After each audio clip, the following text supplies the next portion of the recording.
Le tribunal correctionnel de Nanterre a condamné mardi l'ancien ministre Claude Guéant à 18 mois d'emprisonnement dont 12 assortis d'un sursis probatoire pour avoir délibérément minoré les frais de sa campagne législative de 2012.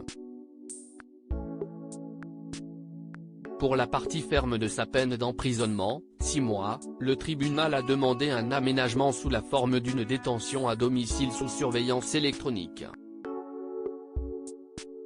Monsieur Guéant, qui était absent lors du délibéré, a également été condamné à une amende de 30 000 €. Son avocat, Me Philippe Boucher-El Ghazi, a fait appel du jugement dans la foulée. Monsieur Guéant a le sentiment de ne pas avoir été entendu par la justice pendant son procès en octobre, a-t-il réagi auprès de l'AFP. On ne connaît pas encore les motivations du jugement, évidemment, M. Guéant n'est pas d'accord avec cette condamnation, a poursuivi son avocat, assurant qu'il n'y avait pas eu d'escroquerie au compte de campagne.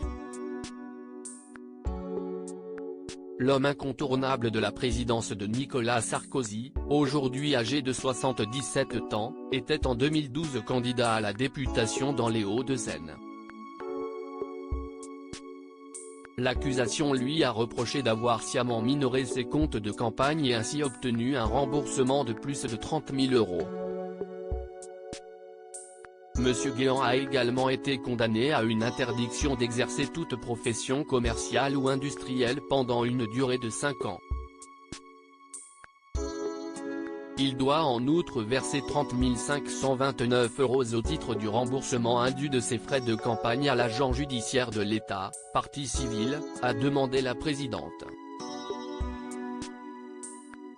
Un courrier aux électeurs de 4 pages est au cœur de cette affaire. Dans cette lettre du 3 janvier 2012, Pierre-Christophe Baguet, maire UMP, devenu LR, de Boulogne-Billancourt et député sortant des Hauts-de-Seine, avait annoncé soutenir Claude Guéant pour lui succéder à l'Assemblée nationale.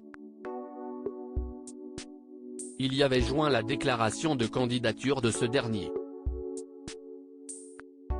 Les deux prévenus contestent avoir cherché à faire financer ce courrier par la ville de Boulogne-Billancourt. Monsieur Baguet a pour sa part été condamné mardi à 8 mois d'emprisonnement assorti d'un sursis simple et à une amende de 3 750 €. La déclaration de culpabilité et la lourdeur de la peine sont incompréhensibles, a réagi auprès de l'AFP son avocat, Me Mario Stasi. Nous réfléchissons à faire appel, s'agissant d'une affaire où il n'y a pas de détournement de fonds publics, ni enrichissement personnel, ni préjudice de la ville.